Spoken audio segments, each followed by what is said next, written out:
Sunrise in the South China Sea. We're entering some of the world's most hotly contested waters. We're heading towards a Philippine-controlled reef, but between us and it is the Chinese Coast Guard. The Chinese Coast Guard is coming. Coming here? Yeah, they're How far are they away from? probably 1.5 nautical mile. They're coming. They've tried to stop other boats getting through here before. The Chinese Coast Guard ships turn around. But we're making a run for it through the shallow waters.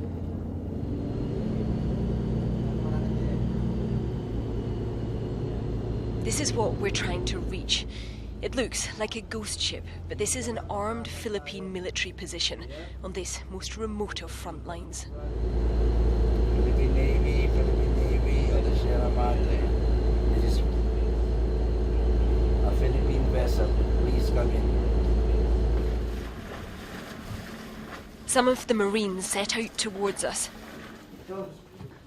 In minutes, they're scaling up the sides. How are you?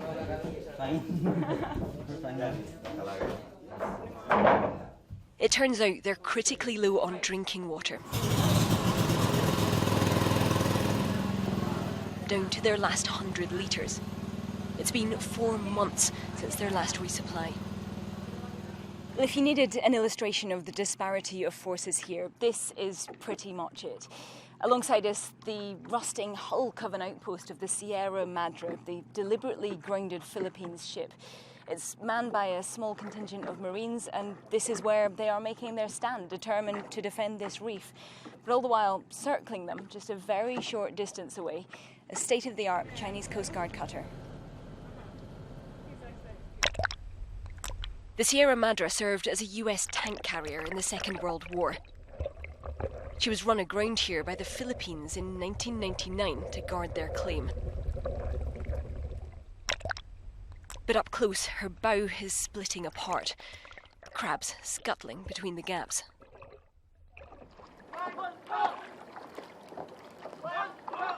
Still, the Marines told me they'll defend this ship and what it stands for. If it comes to it, they're prepared to lay down their lives in this cause. If the day will come, ma'am, it's our territory. It's Philippine territory, ma'am. We do whatever it costs. But this is more than a local standoff. The Philippines is allied to the United States. They've been carrying out what they call freedom of navigation patrols in the region. China, for its part, claims all this as its sovereign territory. This is a contest between two of the world's great powers. Our captain is frightened to go near the Chinese areas. He says the seas are no longer free. We go to there. They said that is China territory. Leave from this. This is the China territory, and we cannot enter. Getting around out here takes long days and even longer nights.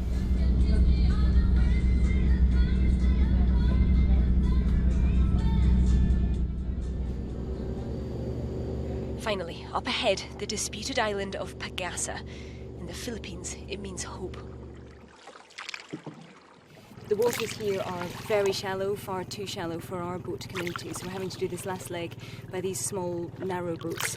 It's still not entirely clear whether we're going to be allowed to come ashore. We're told that the Philippines Army personnel who are manning defences on this island may not be prepared to let us land because tensions in the region are so high at this time.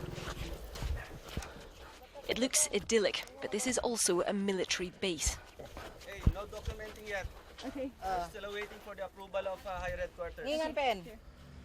We're not allowed to film their defences, but what we can show you is this. Across the water, from 13 kilometres away, Sky News captured these images of China's Subi Reef. China says it's building lighthouses out here, and it is, but it's building a lot more alongside. A gleaming city rising out of the sea, what looks like a vast fortification going up. One of the officers watching from the Philippines side said it feels like a knife at their throat.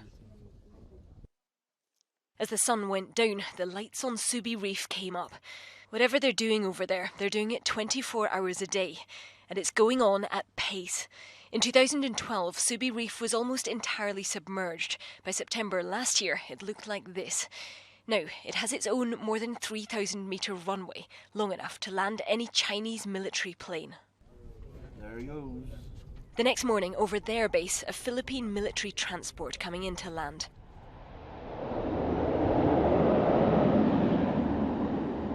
What's going on out here is a multinational power struggle involving several countries' armed forces. It's just you don't normally see it. All this is happening right out in the middle of the sea, for the most part out of sight of the rest of the world. Katie Stallard, Sky News in the South China Sea.